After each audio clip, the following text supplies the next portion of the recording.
Hola a todos y todas,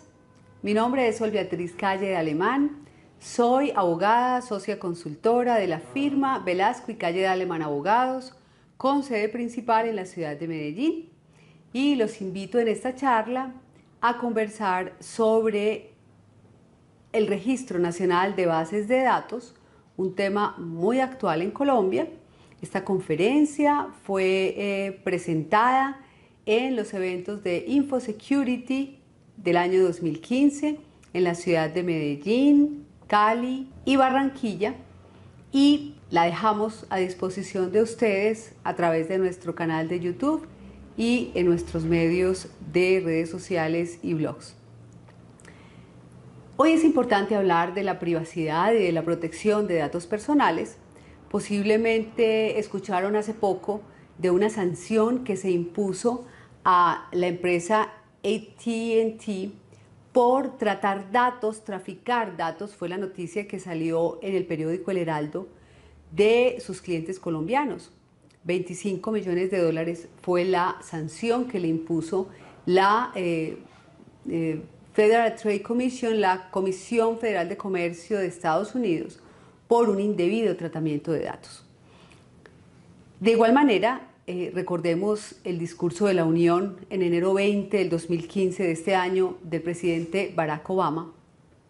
hablando sobre la privacidad como uno de esos derechos de los ciudadanos norteamericanos que debían ser o deben ser respetados y en los cuales no deberían tener injerencia los hackers ni poder ser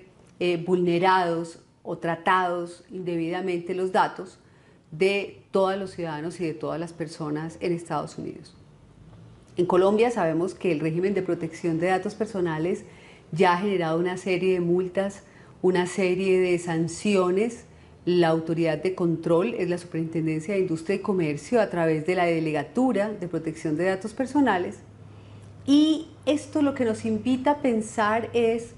en los tres estadios, podríamos definirlos así,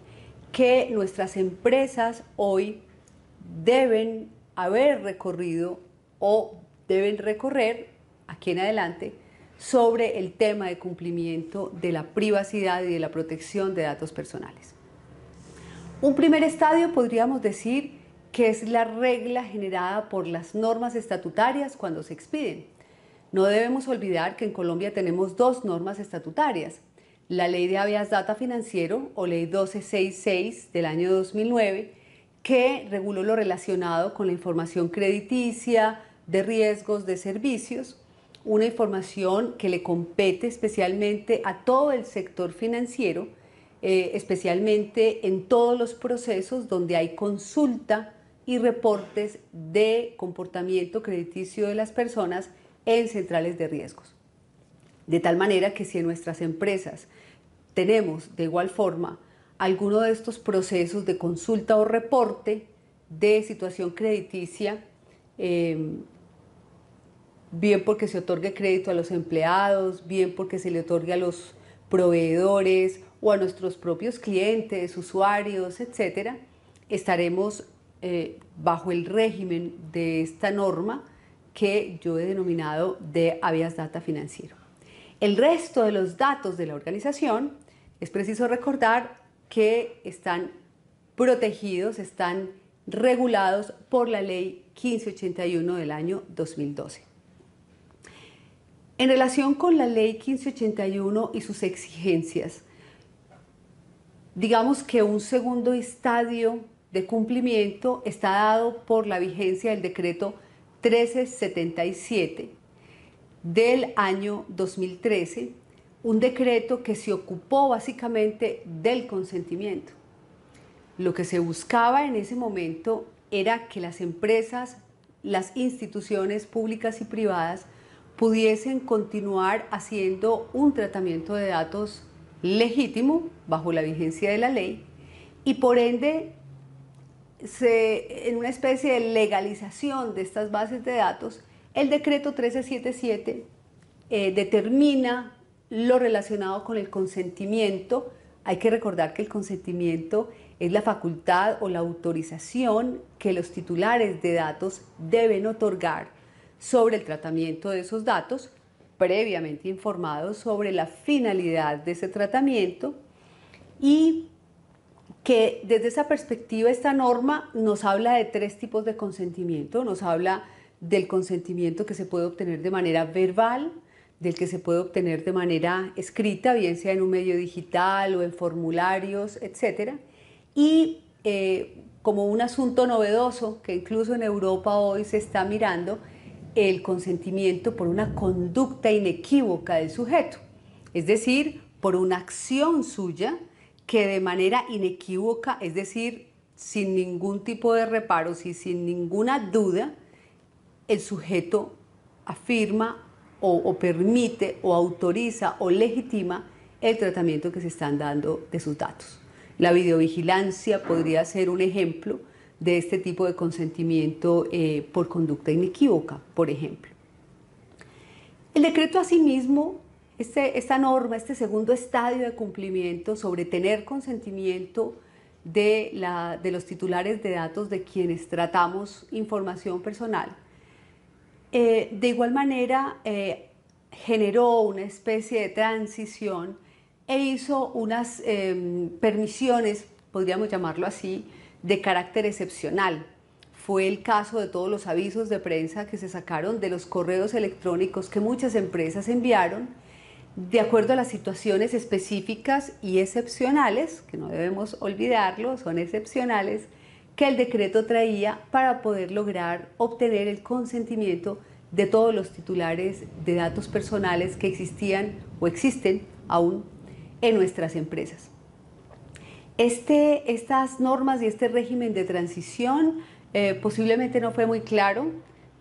se expidió en un momento en el que posiblemente no entendía el país qué era o sobre qué estábamos hablando. Recordemos que el tema de la protección de datos ha sido un tema especialmente importante para el sector crediticio. Todas las personas en situación de mora siempre se preocuparon por el manejo de sus datos en centrales de riesgos, etc. Pero para el resto del país era desconocido.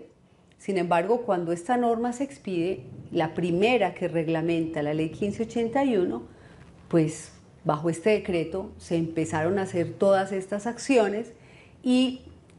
posiblemente muchas de ellas fueron superfluas. En algunos casos copiamos políticas de otros portales. Lo que quizás nos importe dejar como una reflexión importante sobre este segundo estadio de cumplimiento es que lo que no debemos pensar como empresas es que con enviar ese aviso, con enviar esos correos, cumplimos la ley. Es decir, no podemos generar un estado de tranquilidad o de cumplimiento sobre estas normas si en efecto no tenemos mapeado el resto de las exigencias y de los principios de los que habla la Ley de Protección de Datos Personales. Un tercer estadio, podríamos decir que un tercer momento importante de cumplimiento en protección de datos personales, lo constituye lo que hoy se conoce como el Registro Nacional de Bases de Datos. Y esto lo consagró un segundo decreto reglamentario también de la Ley 1581, es un decreto del año pasado, es el decreto 886 de 2014, y este decreto, que posiblemente debió haber sido la primera norma que saliera en Colombia sobre la protección de datos personales, pues justamente de lo que nos está hablando es de levantar un inventario de bases de datos, un inventario para conocer qué es lo que tenemos, porque solo sabiendo qué es lo que tenemos podremos hacer una regulación adecuada y podríamos ajustar al cumplimiento de la ley estas bases de datos que tenemos. Y yo diría y los invitaría a que además reflexionemos no solo en relación con cumplir normas, además de que estamos hablando de unas normas que tienen unas sanciones importantes que pueden lesionar el patrimonio, la reputación, la continuidad de negocio, sino también de la importancia que tiene hoy la información personal para las compañías como sinónimo de lucro. la monetización de nuestras bases de datos, mirarlas como activos patrimoniales de las cuales y sobre las cuales todos los procesos de analítica y de Big Data encuentran una enorme fortaleza en este mercado global. Todos los procesos de Business Intelligence y de todo lo que nuestras organizaciones les interesa hacer hoy con esta data, tiene un presupuesto fundamental y es cumplir la norma. Es tener y ofrecerle a ese consumidor, a ese titular de dato, la seguridad de que su información está protegida, está debidamente tratada y que cumple con todos esos principios, repito, no solo con el consentimiento, cumple con todos esos principios que se expresan, que se exponen en la Ley 1581. Entonces, volviendo a este Registro Nacional de Base de Datos, lo que pretende el decreto 886 con él es hacer un directorio público que va a manejar la Superintendencia de Industria y Comercio, en el caso colombiano, y a través del cual va a tener una herramienta o va a constituirse en una herramienta de control para la Superintendencia de Industria y Comercio, porque allí vamos a tener que depositar esas bases de datos, el nombre de esas bases de datos, obviamente no su contenido, pero sí el nombre de la base de datos y una serie de información que es la que nos solicita el decreto y adicionalmente la que la superintendencia puede solicitar, de manera que haya un control cuando exista una queja de un ciudadano o de un titular del dato sobre quién y cómo se está manejando esa información en determinada compañía. Pero también es una herramienta de control para el ciudadano, y eso lo dijo la Corte en la sentencia de constitucionalidad 748 de la Ley 1581. En esa sentencia la Corte expresó que ese registro de igual manera iba a ser una herramienta para el ciudadano, para el titular, conocer, saber cuando tiene relaciones con una compañía, comerciales, de trabajo, de proveedores, cualquiera que sea el escenario, estatutarias, en fin, cualquier relación de tipo legal o jurídico que se tenga con una compañía o con una institución pública o privada, pues el ciudadano pueda saber esa compañía, esa empresa, esa institución, cómo tienen los datos personales, qué seguridades tienen, por ejemplo, que es uno de los requisitos que nos va a exigir la norma que debemos reportar en relación con cada una de las bases de datos que tenemos. Al mismo tiempo, me parece que hay un tercer sujeto interesado en el control y es la empresa misma, la responsable y los encargados también de esas bases de datos. Es decir, el registro nos está invitando a que hagamos una especie de espejo de esos repositorios de información, de manera que podamos igualmente tener un control dentro de la institución, dentro de la empresa, sobre la data que allí reposa, los procesos y los sujetos que intervienen en relación con esos datos personales. Miremos entonces qué fue lo que el decreto 886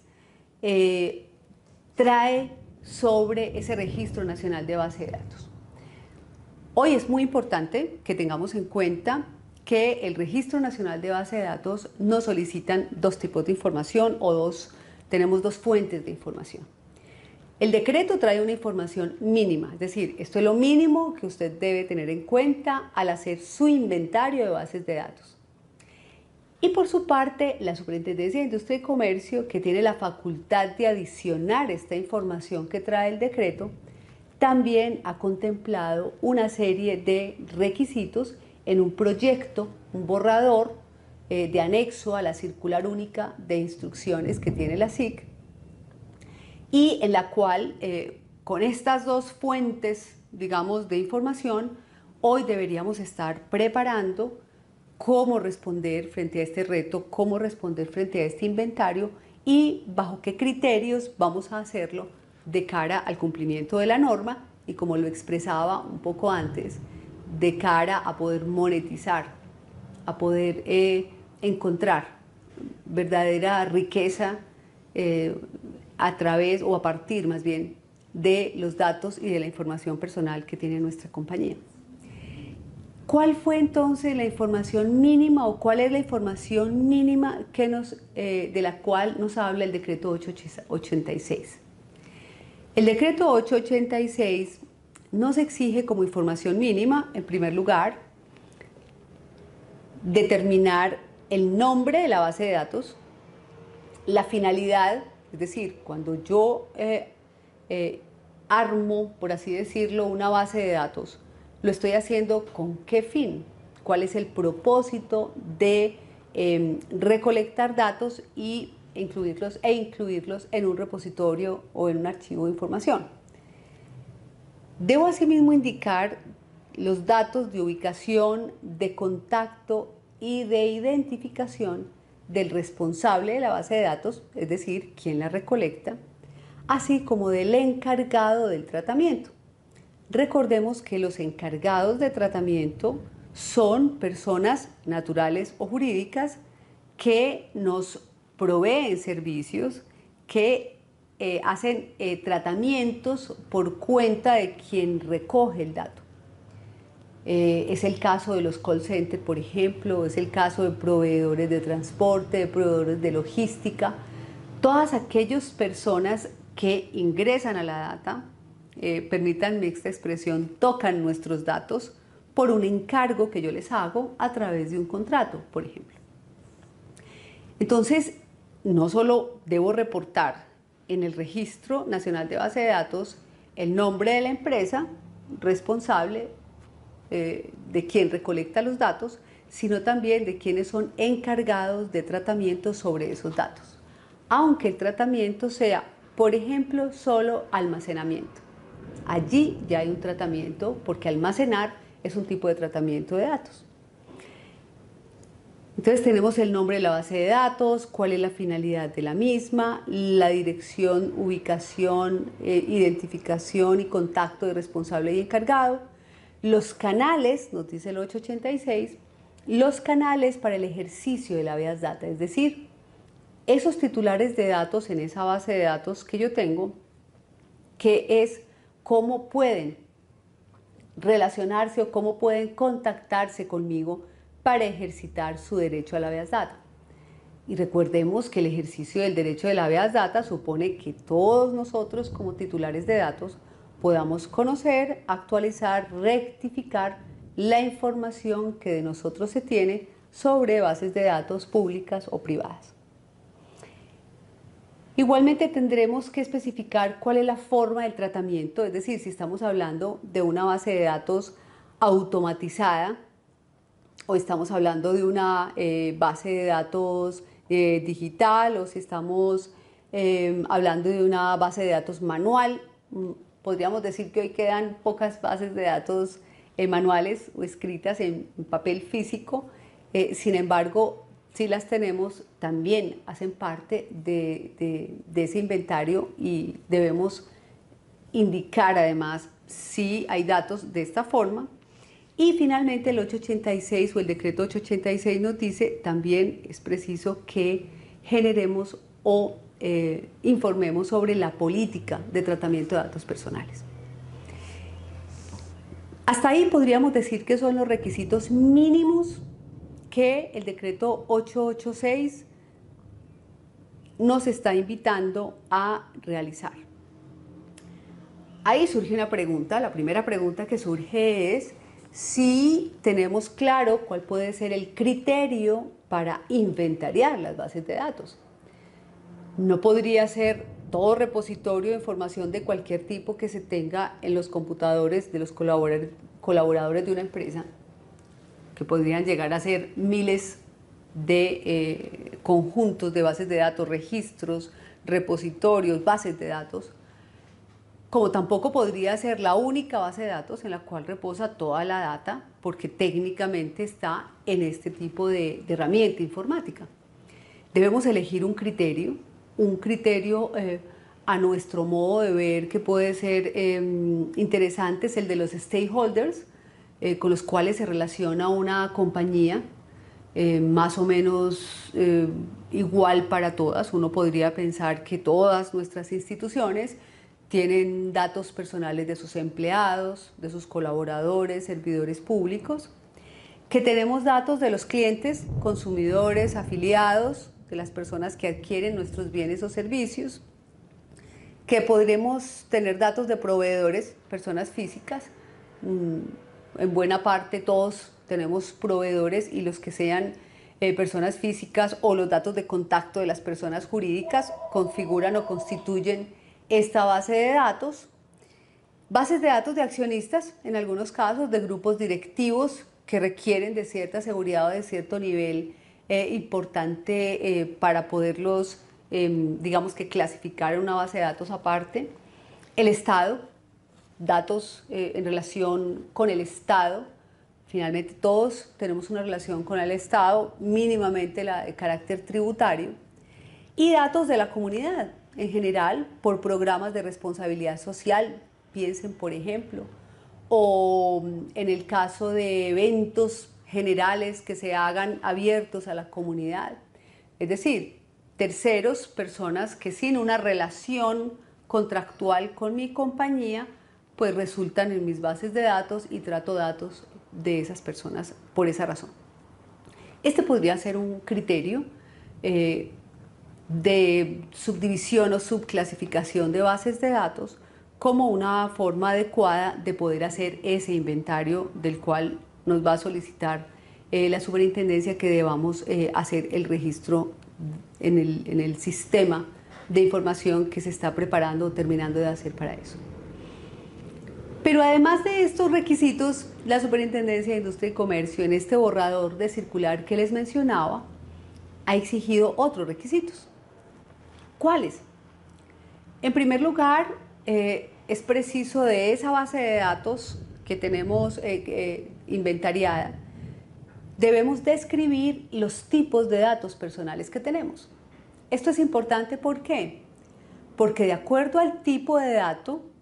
yo debo adoptar medidas de seguridad. Entonces, no será lo mismo si yo soy, por ejemplo, una institución educativa y trato datos de menores de edad o de niños, niñas, adolescentes, o si soy una entidad de salud y trato datos de salud, que son datos sensibles, o soy un almacén de retail que tiene datos de consumidores, pero en su gran mayoría personas del común o ciudadanos, a través de mis ventas por establecimientos de comercio o a través del comercio electrónico, en fin, de cualquier forma en la cual yo despliego mi red de ventas, por ejemplo. El segundo requisito o lo otro que debemos pensar sobre esas bases de datos, y muy relacionado con lo que acabamos de mencionar, son las medidas de seguridad. Debemos indicar en ese registro qué medidas de seguridad tenemos sobre los datos personales concretos en la base de datos que estemos registrando, y recordemos que esas medidas de seguridad son de 3 niveles: alto, medio o bajo, de carácter administrativo, lógico o físico, podríamos decir, para darle completud al tema de la seguridad, que no obstante aún no tenemos una regulación en Colombia de la superintendencia que nos diga exactamente qué deben tener y qué medidas deben considerarse en estos 3 niveles. Sí podríamos seguir un poco buenas prácticas del estándar europeo e incluso de estándares como la ISO 27, las experiencias del sector financiero en materia de seguridad de la información, que nos permitiría contar con herramientas y poderle dar a esas herramientas o a esas medidas los 3 niveles que van a depender del tipo de datos que tengamos o que tratemos en una base de datos concreta, en un repositorio, en un fichero concreto de información personal. Además de las medidas de seguridad, nos va a solicitar la superintendencia la procedencia de los datos personales. ¿Pero qué significa la procedencia de los datos personales? En buena parte, el trasfondo de la exigencia es saber si tenemos consentimiento o no. Es decir, ¿de dónde provienen los datos? Y allí hay unas preguntas fundamentales. El dato fue entregado directamente por el titular, fue entregado por un tercero, hay autorización para el tratamiento que yo estoy haciendo sobre esos datos de acuerdo a la finalidad expresada de ese registro, de ese repositorio de información.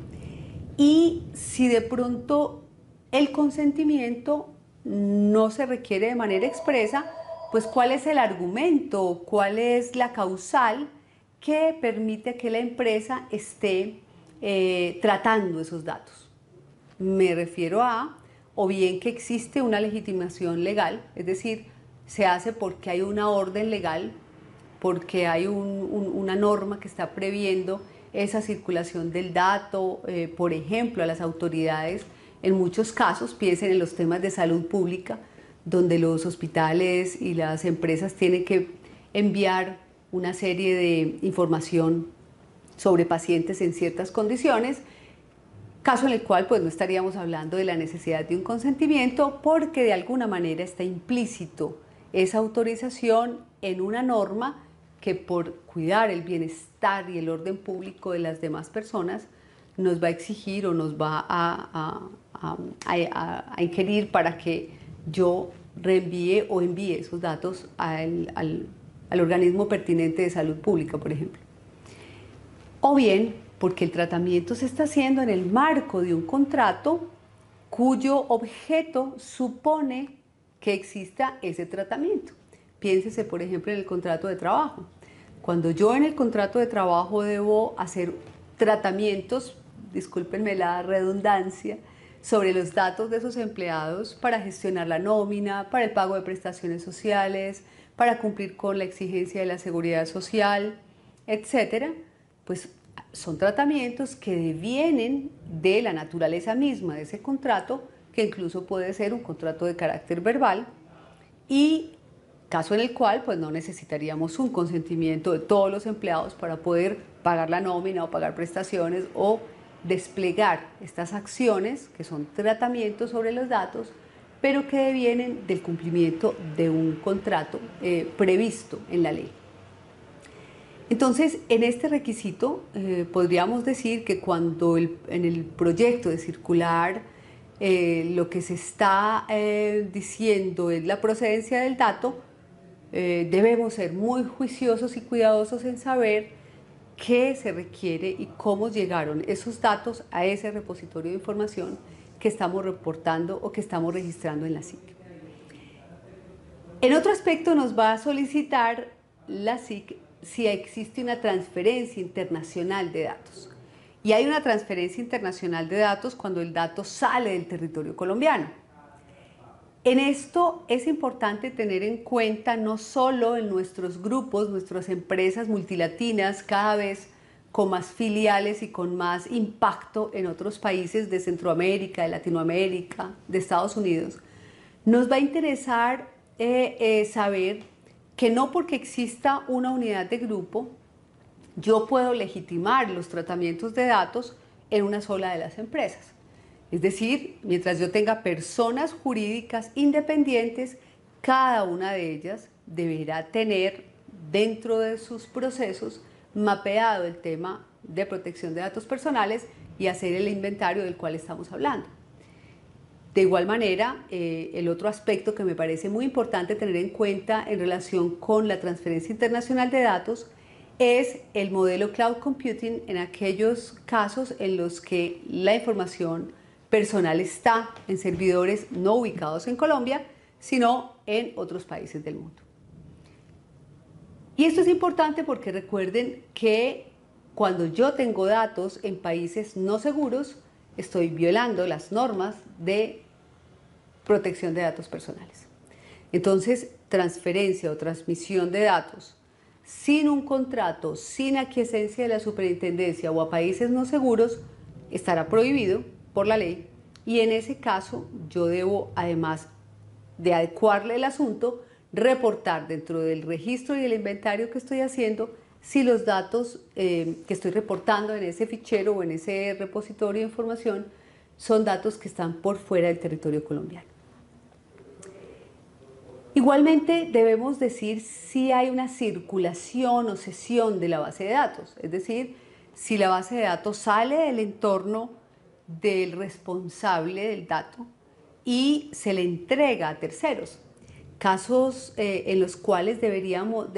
nos dice este proyecto de circular de la SIC que hay que identificar quién es el cesionario, es decir, a quién le llega el dato, por cuenta de qué. Si circula el dato, además, habrá que decir si tenemos autorización o no para hacerlo. En esto también tenemos que pensar, o les llamo la atención a pensar sobre las relaciones contractuales que tenemos con esos terceros. Con el caso de los proveedores, por ejemplo, los contratos que tenemos suscritos con ellos. Estas normas de protección de datos llaman la atención sobre eso. Nos están exigiendo tener formalizado un acuerdo donde hayan obligaciones muy claras para esos terceros que acceden a la data que tienen los responsables en sus sistemas de información. Y finalmente nos dice la norma que debemos, o nos dice la norma, cuando me refiero a esta norma estamos hablando del proyecto de circular. Recuerden que aún a esta fecha, abril del 2015, aún no ha sido expedida esta norma por parte de la superintendencia. Hay un borrador, un proyecto, y lo que estamos mirando es qué podemos mirar de ese proyecto, que podamos ir adelantando el trabajo de inventario y lo que, pues de salir así como lo está previendo la SIC, pues debemos empezar a cumplir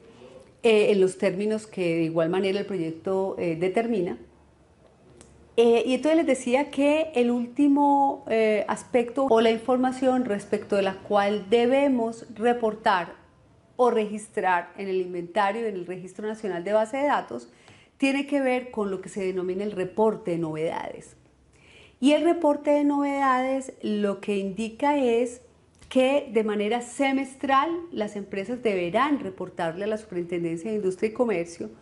un reporte consolidado de sus quejas y reclamos, es decir, si han tenido quejas y reclamos que se hayan presentado durante ese semestre en relación con la data o con esa base de datos concreta que estamos llevando al registro, además de los incidentes de seguridad. El proyecto habla de un término perentorio, 24 horas, en las 24 horas siguientes a que se presente el incidente de seguridad. Posiblemente no sea un término adecuado y tal vez la SIC no previó en este caso que 24 horas es un tiempo muy poco, incluso para poder saber si en efecto se está presentando un incidente de seguridad, que tiene unas connotaciones diferentes desde la perspectiva de la seguridad de la información y de la seguridad informática concretamente. Esto entonces, digamos que en términos generales es lo que nos va a exigir el Registro Nacional de Bases de Datos, la información del decreto mínima, la información que la superintendencia adicionalmente debe hacer, y la invitación y las preguntas que nos tenemos que responder es si estamos preparados para cumplir. Es decir, si ya tenemos alguna metodología de trabajo, bajo qué criterios vamos incluso a hacer ese levantamiento de información.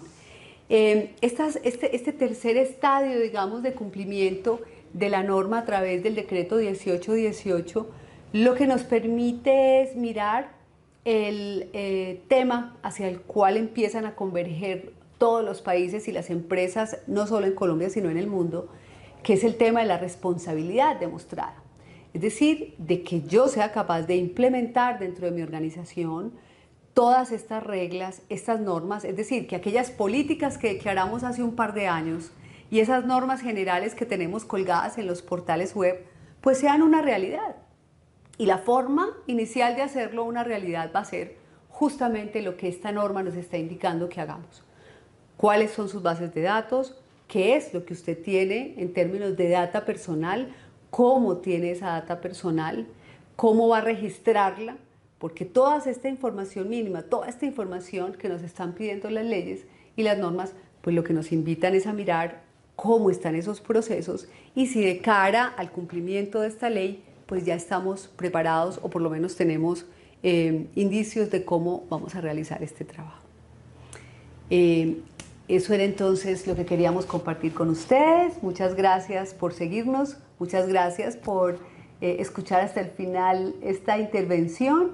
Los invito a que se suscriban a nuestro canal de YouTube, a que participen en nuestros blogs. Desde nuestra firma estamos comprometidos con la actualidad del derecho de tecnologías de la información. Y finalmente darle un gran abrazo a InfoSecurity, a Martín y a todas las personas que año tras año nos tienen en cuenta para poder compartir con ustedes y con todo el público en general que está interesado en estos temas sobre la actualidad en materia de legislación informática y en materia de, concretamente, de protección de datos personales. Muchas gracias y hasta pronto.